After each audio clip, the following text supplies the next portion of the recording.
Baik, selamat pagi bagi kita semuanya. Perkenalkan, nama saya Sri Handayani Tumangger. Hari ini saya akan mempresentasikan terkait dengan proposal mulai bab 1 sampai bab 2. Adapun rencana judul penelitian saya adalah hubungan keragaman konsumsi pangan terhadap balita stunting di Desa Selimakuta, Singapura.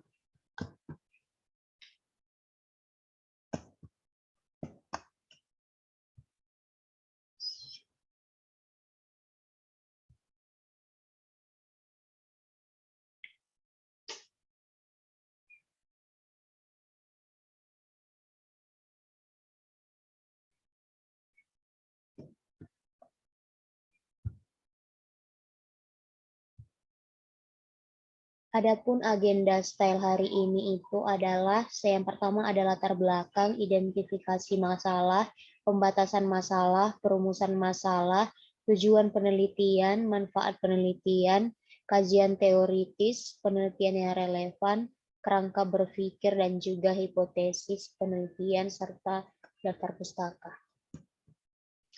Nah, latar belakang dari penelitian ini adalah salah satu masalah gizi utama yang dihadapi negara berkembang itu adalah stunting. Stunting atau pendek adalah kondisi gagal tumbuh pada balita dengan indeks tinggi badan atau panjang badan menurut umur kurang dari -2 SD. Nah, stunting ini terjadi akibat dari kekurangan gizi yang kronis selama 1000 hari pertama kehidupan. Di Kabupaten Papua Barat sendiri, pada prevalensi stunting di Indonesia menurut kabupaten atau kota tahun 2019 itu Papua Barat berada di urutan 162 dengan persentase prevalensi stunting sebesar 39,04%. Data ini berdasarkan dari data BPS Kemenkes Integrasi Husenas Maret 2019 dan juga SSGBI tahun 2019. Nah, kemudian keragaman pangan merupakan salah satu masalah gizi utama di negara berkembang seperti Indonesia. Nah, pada negara berkembang, mayoritas asupan makanannya itu didominasi oleh makanan berkarbohidrat dan kurangnya asupan makanan sumber protein, buah-buahan, dan juga sayur-sayuran. Gangguan pertumbuhan pada balita dapat diatasi dengan cara memberikan beragam makanan yang memiliki syarat gizi seimbang sehingga semakin baik balita mengkonsumsi makan bergizi, maka semakin baik pula status gizi balita tersebut. Nah, untuk di Kecamatan STU Julu, produksi padi sekitar 1.595,40 ton, jagung 1.248,3 ton, ubi kayu sebesar 22 ton, ubi jalar sebesar 29,20 ton, kacang tanah 4,72 ton, cabai merah 184 ton di tahun 2018. Data ini diambil dari Dinas Pertanian dan Ketahanan Pangan Kabupaten Papua Barat 2018. Nah, untuk selebihnya itu, untuk produksi ikan tawar, ayam kampung, bebek, sapi, sayur-sayuran, dan buah-buahan memang sangat rendah dan biasanya untuk memenuhi kebutuhan pangan yang lainnya dibeli dari pasar setiap 1 kali 1 minggu. Nah, adapun identifikasi masalah berdasarkan dari latar belakang di atas itu adalah stunting itu merupakan kondisi gagal tumbuh pada balita dengan indeks tinggi badan atau panjang badan menurut umur kurang dari -2 SD. Yang kedua itu prevalensi stunting di Indonesia menurut kabupaten atau kota tahun 2019, Kabupaten Papua Barat sendiri berada di urutan 162 dengan persentase prevalensi stunting sebesar 39,04%. Keragaman pangan merupakan salah satu masalah gizi utama di negara-negara berkembang seperti Indonesia, termasuk di Kecamatan 10 Kaliurang Julu. Nah, untuk pembatasan masalah di penelitian ini, peneliti hanya akan meneliti pada keragaman konsumsi pangan terhadap balita stunting usia 1-5 tahun di Desa Selimakuta, Singapura. Kemudian untuk perumusan masalahnya itu yang pertama, apakah ada hubungan konsumsi keragaman pangan terhadap stunting di Desa Selimakuta, Singapura? Yang kedua, bagaimana akses pangan yang terjadi di Desa Selimakuta, Singapura?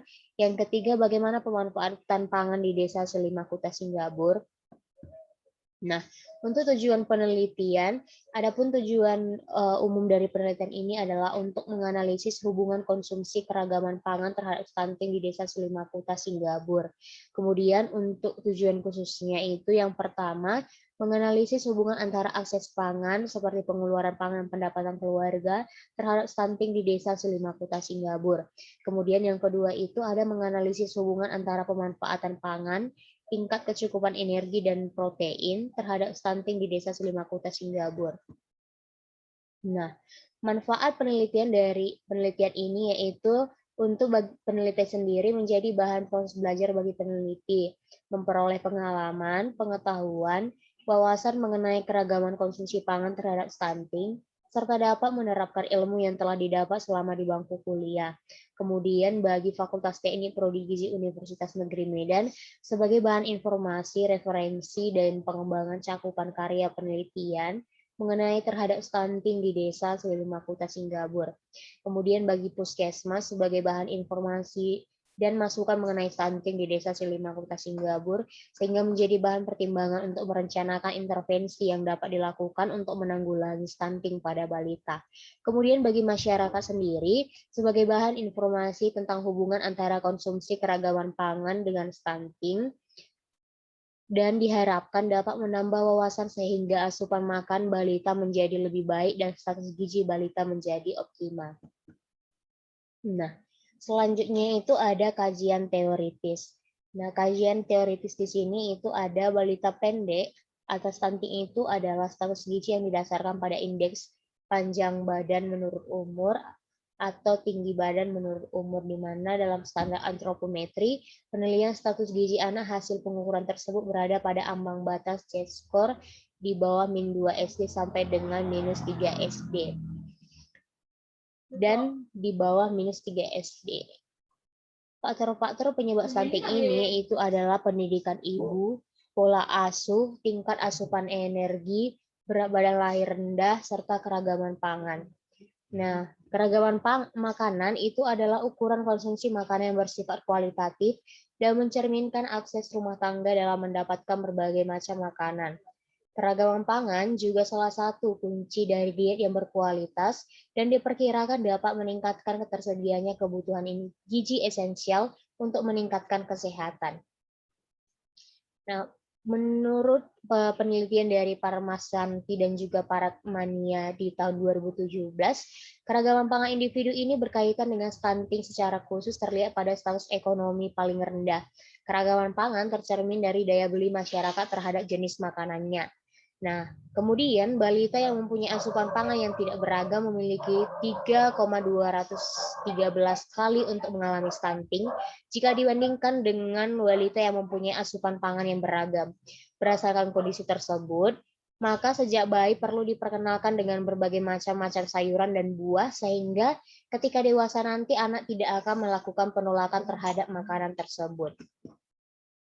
Nah, penelitian yang relevan di sini itu ada yang pertama yaitu penelitian dilakukan oleh Widayaningsi dan juga rekannya di tahun 2018 tentang keragaman pangan, pola asuh makan, dan kejadian stunting pada balita usia 24 sampai 59 bulan, yang menyimpulkan bahwa faktor resiko kejadian stunting yang paling dominan itu adalah keragaman pangan.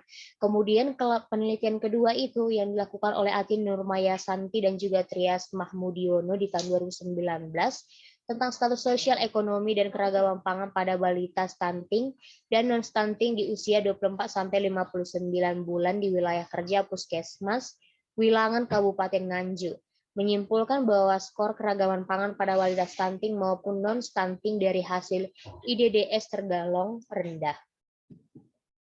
Nah, untuk kerangka berpikir di sini peneliti bisa dilihat di monitor.